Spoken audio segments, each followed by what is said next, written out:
말씀을 듣는 복된 사람이 됩시다. 이렇게 인사하겠습니다. 말씀을 듣는 복된 사람이 됩시다. 네. 네. 우리 집사님께서도 기도하셨지만, 일주일 동안 참 염려되는 일들이 참 많은 한 주였습니다. 코로나19도 잠잠해지지 않고, 또 북한은 또 왜 그렇게 거친 말들을 하는지, 그래서 참 기도할 일이 많다, 그렇게 생각이 됩니다. 광고 시간에도 또 말씀을 드리겠지만, 이제 금요 기도회를 이제 시작을 다시 합니다. 우리가 기도할 일들이 참 많을 때 다시 기도하게 되어서 참 어떻게 이제 우리들이 또 계속 기도해야 될지 많은 생각이 듭니다. 기도할 일이 많을 때 우리 함께 엎드리면 좋겠습니다. 네, 우리 함께 말씀을 보겠습니다. 네, 우리가 이제 라오디게아 교회에 주신 말씀을 지난주부터 보고 있는데 다 마무리를 못해서 이어서 마무리를 하고 정리를 하겠습니다. 우리가 지난주에 제가 말씀을 드린 것처럼 이 라오디게아라는 이 도시가 매우 부유한 도시였습니다. AD 61년에 그러니까 네로 황제가 다스릴 때 그 지역에 큰 지진이 났는데 그 도시가 파괴되었음에도 불구하고 어떻게 했습니까? 자기 스스로 다른 외부의 도움을 받지 않고 스스로 재건할 정도로 부유했다라는 것이죠. 그리고 그곳이 교통의 요지고 상업이 발달하고 의학도 발달하고 그래서 좋은 안약을 만들어서 파는 그런 도시였고, 또 그 지역에 제가 이번 주에 또 이렇게 주석을 찾아보다가 하나 알게 된 것인데요. 그 지역에 목축업이 아주 발달을 했었대요. 그런데 그게 좋은 검은색 양털, 검은색 이 양의 품종이 개발되어 가지고 그 특별한 그 검은색 옷이 만들어져서 팔렸다고 합니다. 네, 그래서 이렇게 여러 가지 것들이 참 풍부한 도시였어요. 물질도 풍부하고 교통도 편리하고 또 의학도 발달하고 또 좋은 옷들도 있고, 그런데 모든 것이 풍부했던 그 도시에 뭐가 하나 부족했습니까? 물이 부족했어요. 물이. 그래서 그 부족한 물을 공급하기 위해서 어떻게 했습니까? 옆에 있는 히에라볼리라는 도시에서 또 골로세라는 도시에서 수로를 만들어서 물을 끌어왔습니다. 그런데 히에라볼리에서 나오는 물은 온천수였고 골로세에서 오는 물은 눈 녹은 아주 차가운 물이었습니다. 그런데 아쉽게도 라오디게아 쪽에 있는 사람들은 그 뜨거운 온천수도 즐길 수가 없었고 또 골로새에서 오는 그 시원한 물도 즐길 수가 없었습니다. 왜냐하면 수로를 타고 오는 동안에 그 물은 식어버리고 또 따뜻하게 데워져 버렸기 때문이죠. 예수님은 라오디게아 교회에 대해서 말씀을 하시면서 이 라오디게아 교회가 라오디게아 도시를 닮아버렸다, 그렇게 책망하고 계십니다. 여러분, 교회는 어떤 공동체입니까? 교회는 세상에 있지만 세상에 속하지는 않아야 된다라는 거예요.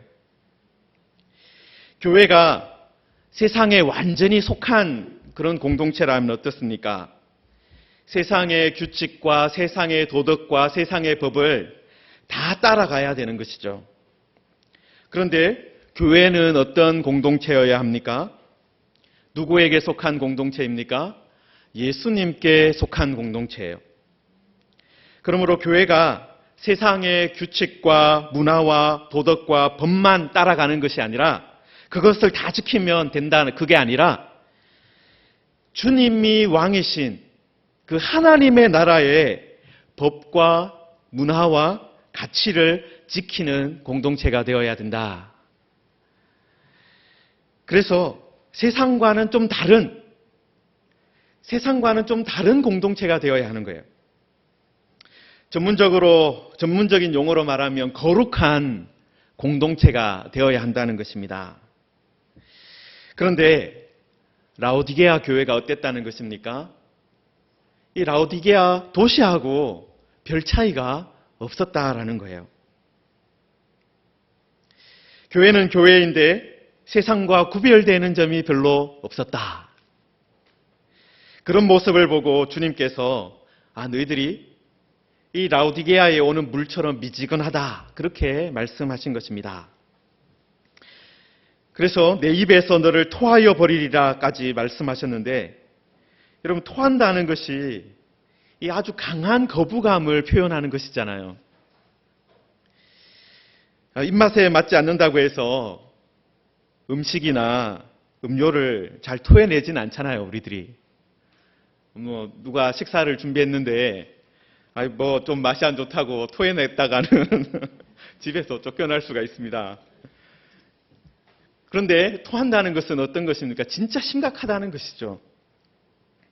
미지근하다는 것이, 세상과 똑같아졌다는 것이 그만큼 큰 문제다라는 것입니다.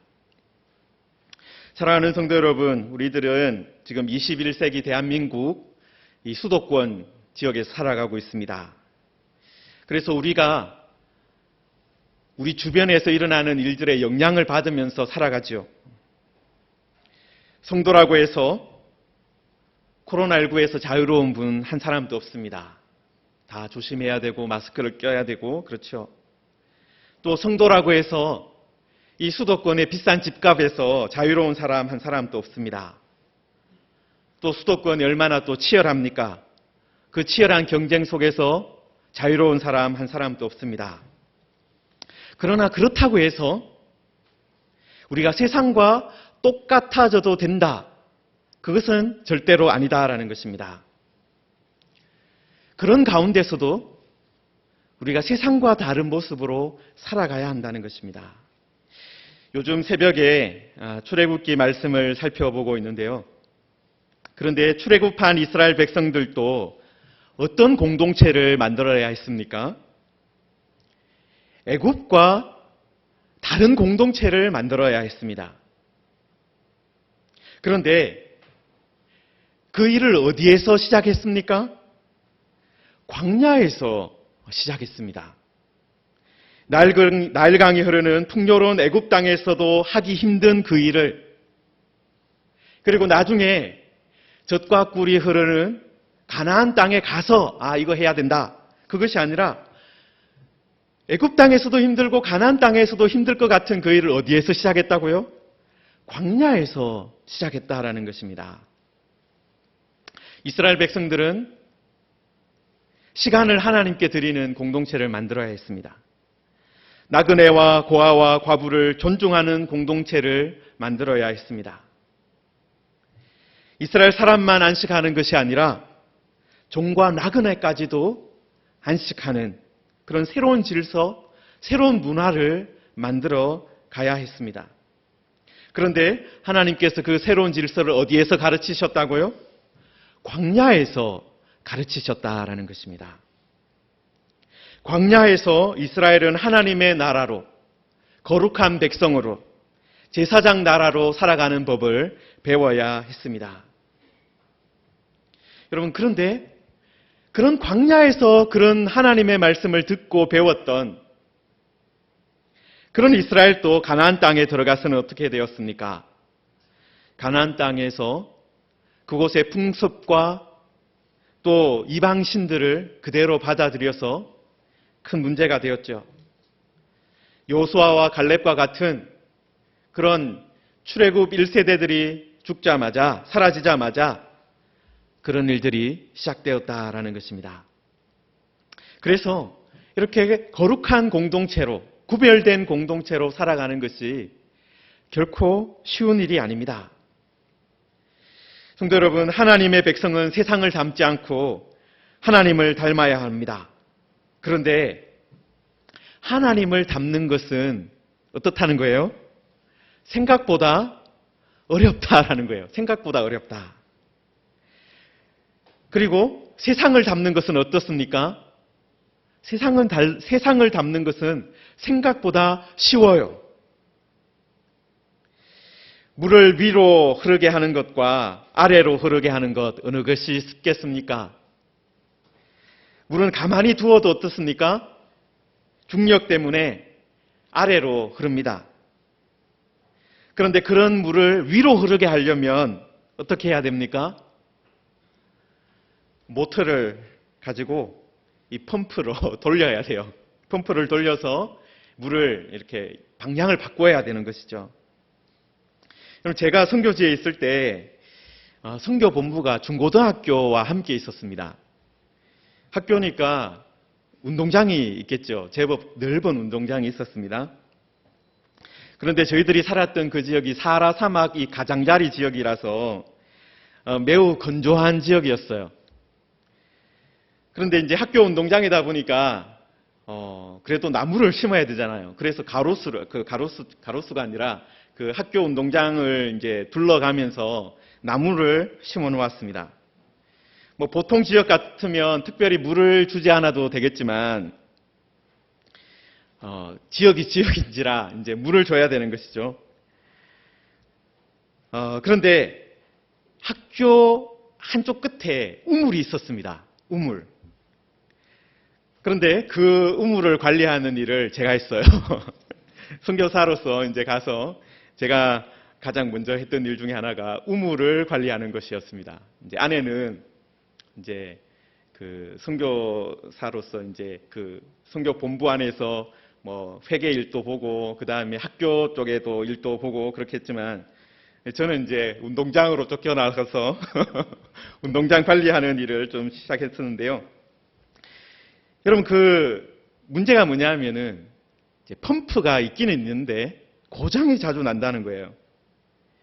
그래서 펌프가 고장났다. 그 관리인이 이야기를 하면 이제 부품을 사러 가기도 하고 또 그것을 고치는 기술자를 데려오기도 하고 그렇게 했습니다.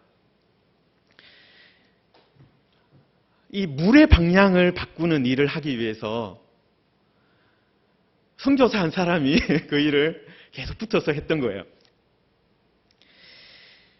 많은 사람들이 수고를 해야지 물의 방향이 바뀌어져서 올라오고 그리고 그 물을 이제 나무에 줘서 그 나무들을 살릴 수 있었다라는 것입니다. 여러분 이렇게 물의 방향을 바꾸는 것도 쉽지 않은데 우리가 교회가 세상을 닮지 않고 하나님을 닮는다는 것 쉽지 않은 일이다라는 거예요. 잠깐만 마음을 놓아버리면 세상으로 훅 날려가게 된다라는 것입니다. 이 라오디게아 교회는 교회다운 것이 아니라 세상을 닮아가고 있었습니다. 교회다움을 잃어버렸기 때문에 교회다운 맛을 잃어버렸기 때문에 예수님께서 토해버리겠다 그렇게 말씀하신 것입니다. 그러므로 사랑하는 성도 여러분, 우리들이 교회다운 맛을 가지고 있는지 우리는 생각해 보아야 합니다. 지금 우리의 상태가 교회인지 아니면 세상을 닮았는지 진단을 내려야 한다라는 것입니다.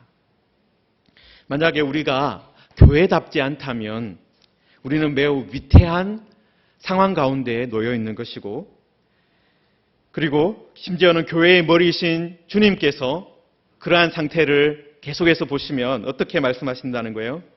내가 너를 토해버리겠다까지 말씀하신다는 거예요. 자, 그러면 이런 문제를 해결하기 위해서 우리는 어떻게 해야 됩니까? 18절에서 말씀하고 있는 것처럼 예수님께 교회를 고칠 것을 구입해야 된다라는 거예요.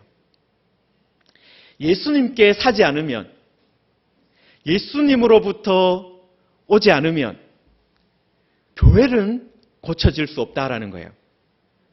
여러분, 교회는 세상의 것으로는, 세상의 방법으로는 절대로 고칠 수가 없습니다. 오직 예수님께서 주시는 것으로 고칠 수 있습니다. 자, 그리고 19절에 보시면은요, 우리들이 지난주 여기까지 18절까지 보았고 19절부터 보는데요. 여러분, 여기서 19절의 시작을 어떻게 하고 있습니까? 무릇 내가 사랑하는 자를 책망하여 징계하노니. 여러분, 지금 주님께서 라오디게아 교회를 계속해서 책망하는 말씀을 하셨는데요. 지금 교회를 향해서 매우 중요한 말씀을 하나 하고 있습니다. 내가 사랑하는 자를 책망하여 징계한다는 말씀이에요.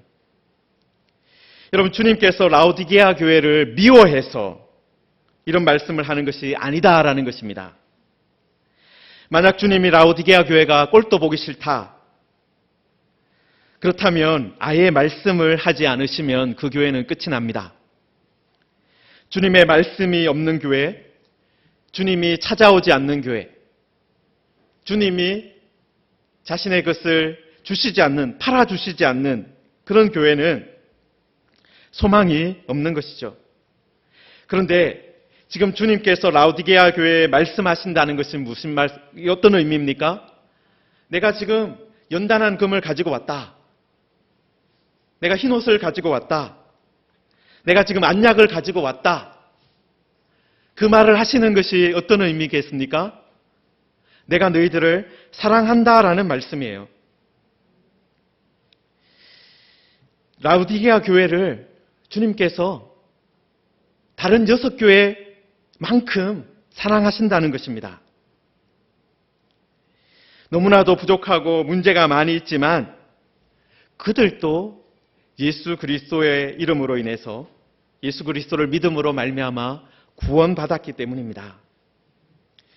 여러분, 그래서 주님은 라오디게아 교회를 책망하고 징계하고 계시는 거예요. 사랑하기 때문에. 여기서 책망한다라고 번역된 헬라어 단어가 가장 기초적인 뜻이 무엇이냐 하면요, 빛을 비추다, 빛 앞으로 데리고 오다라는 의미입니다. 여러분, 이 병원에서 가장 빛난 밝은 곳이 어디겠습니까? 수술실입니다. 수술실에 가면은 천장에도 불이 있고 의사의 눈앞에도 뭐가 있습니까? 라이트가 달려 있어서 빛을 비추면서 수술을 합니다. 왜 그렇습니까? 빛을 제대로 비추어야 문제를 제대로 찾고 또 문제를 해결할 수 있기 때문에 그렇습니다.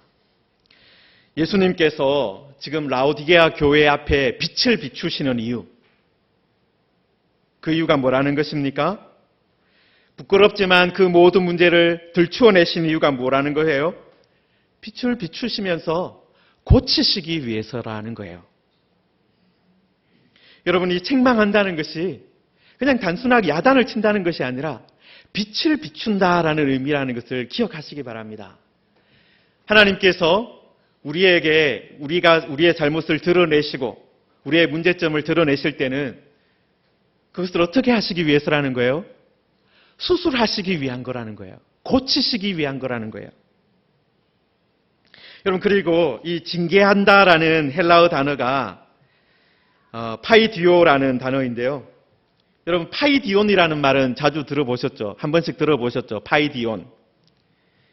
이 헬라어로 어린이라는 말입니다. 파이디온이. 그런데 이 파이디온의 동사형이 파이디오라는 거예요. 그러면 우리말로 그냥 직역을 하면 어린이를 어린이 한다라는 거예요. 뭐 동사를 그냥 그대로 하면 어린이를 어린이 하는 것. 파이디온을 파이디오 한다라는 거잖아요. 여러분, 다시 말해서 어린이를 어린이답게 하는, 어린이처럼 대우한다는 것이 어떤 거라는 거예요? 교육한다는 거예요. 교육한다. 여러분, 징계한다라는 그 말이요, 성경 다른 부분에서는 이 파이디오라는 단어가 가르친다라는 말로 많이 번역을 했습니다. 훈육을 하는 것이죠. 여러분, 어린아이를 가르치지 않고 가만히 내버려 두면은 그것은 어떤 거라는 거예요? 어린이로 대접하지 않는 거예요. 교육하지 않는 것은 어린이를 어떻게 한다는 거예요? 망치는 그 길이다라는 거예요. 어린이는 계속해서 어떻게 해야 됩니까? 교육해야 되는 것이죠. 가르쳐야 되는 것이죠. 그래서 그 당시에는 요즘에 문제도 많이 일어나고 있지만은 교육을 하기 위해서는 어떻게까지 했겠습니까? 때리기까지 했어요. 그래서 이 파이디오가 때린다라는 의미까지 포함하고 있었습니다. 그럼 누가복음 23장에 가면 헤롯이 예수님을 재판하면서 어떻게 말했습니까? 재판을 해보니까 죄가 없는 거예요, 예수님. 그래서 헤롯도 그러므로 때려서 놓겠노라, 그렇게 말을 합니다. 여기서 때려서가 바로 파이디오예요. 그리고 빌라도도 그 후에 예수님을 재판하면서 소리를 지르는 무리에게 나는 그에게서 죽일 죄를 찾지 못하노니 때려서 놓으리라. 여기서도 때려서라는 말이 이 파이디오입니다. 그러니까 매나 채찍으로 따끔하게 때려서라도 가르치겠다. 정신이 번쩍 들도록 가르치겠다. 이 말이 바로 징계하다, 그 말입니다. 주님은 라오디게아 교회가 교회다움을 제대로 배우기를 원하고 계셨습니다. 그래서 빛 앞으로 데려오기도 하고, 그리고 제대로 따끔하게도 가르치겠다, 그렇게 말씀하고 있는 것입니다. 여러분, 이것을 보면 주님께서 라오디게아 교회를 포기한 것이 아니다라는 것을 알 수 있겠죠. 사랑하는 성도 여러분, 우리는 과연 주님께 제대로 배우고 있는지, 천국의 어린이답게 제대로 배우고 있는지 확인해 보아야 합니다. 우리가 세상과 다르지 않다면, 세상의 방식대로 계속해서 살아가고 있다면, 세상과 같은 가치관을 가지고 살아가고 있다면, 그것은 어떤 것을 증명하는 것입니까? 우리가 예수님께 배우지 않았다라는 것을 의미하는 거예요. 주님은 라오디게아 교회에게 내가 사랑한다라고 말하고 있습니다. 내가 사랑하는 자를 책망하여 징계한다라고 말씀하고 있습니다. 그러면서 그러므로 내가 열심을 내라, 회개하라 말씀합니다. 예수님도 열심히 할 테니까, 예수님도 빛을 비추어 줄 테니까, 그리고 열심히 가르칠 테니까 너희들도 열심을 내라는 것입니다.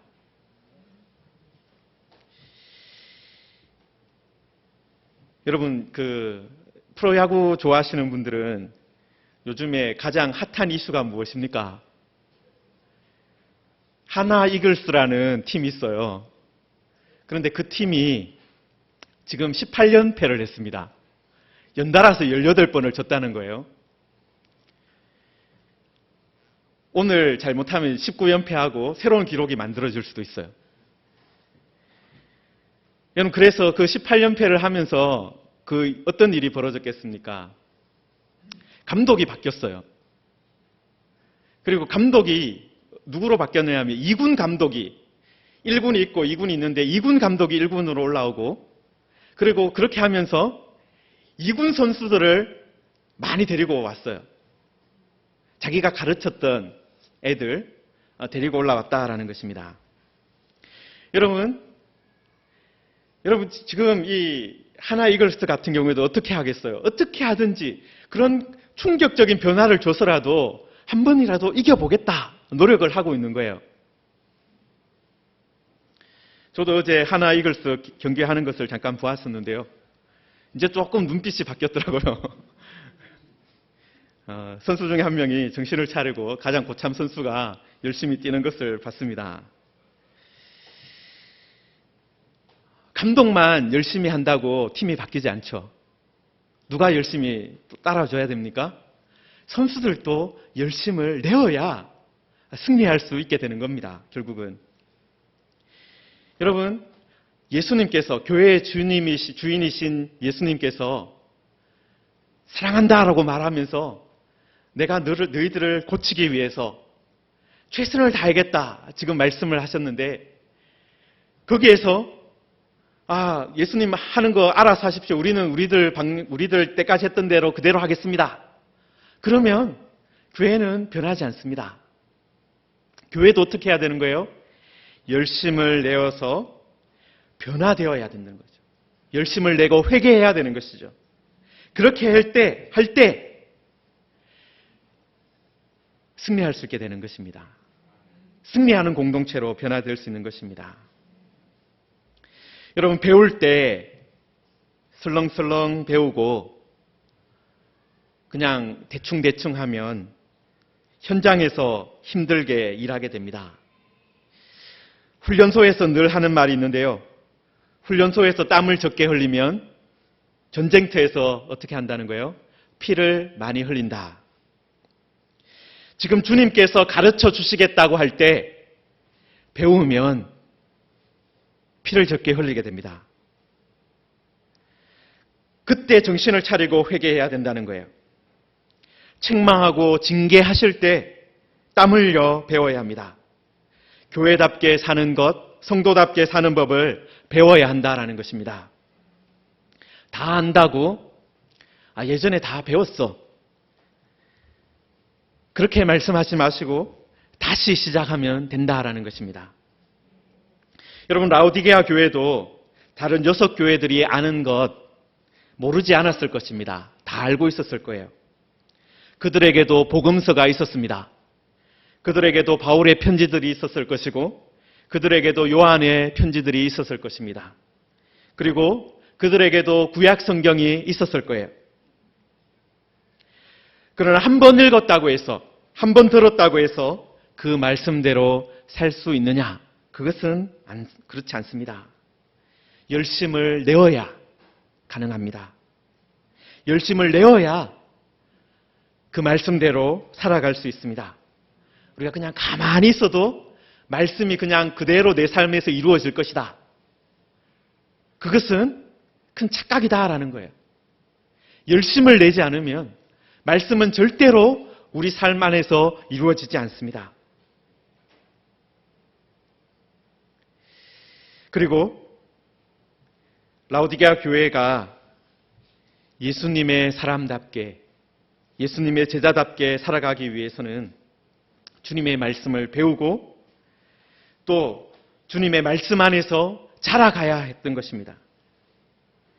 어린아이에서 한몫을 다하는 사람으로 자라가도록 계속해서 공급을 받아야 합니다. 여러분, 한 사람이 일을 하기 위해서는, 자라기 위해서는 계속해서 에너지가 공급되어야 되지 않습니까? 그것처럼 말씀이 공급되어야 돼요. 말씀으로 날마다 씨름하면서 살아야 합니다. 그런 과정이 없으면 우리는 세상과 비슷해지지 예수님을 닮아가는 일은 없다라는 것입니다. 예수님께서 18절에서 자신을 물건을 파는 상인으로 묘사하셨습니다. 그런데 20절에서는 어떻게까지 묘사하고 있습니까? 문 밖에서 문을 두드리는 사람으로 자신을 표현합니다. 여러분, 예수님 가르침 가운데, 기도에 대한 가르침 가운데 가장 유명한 것이 무엇이겠습니까? 구하라, 그러면 너희에게 주실 것이요. 찾으라, 그러면 찾아낼 것이요. 문을 두드리라, 그러면 너희에게 열릴 것이니라.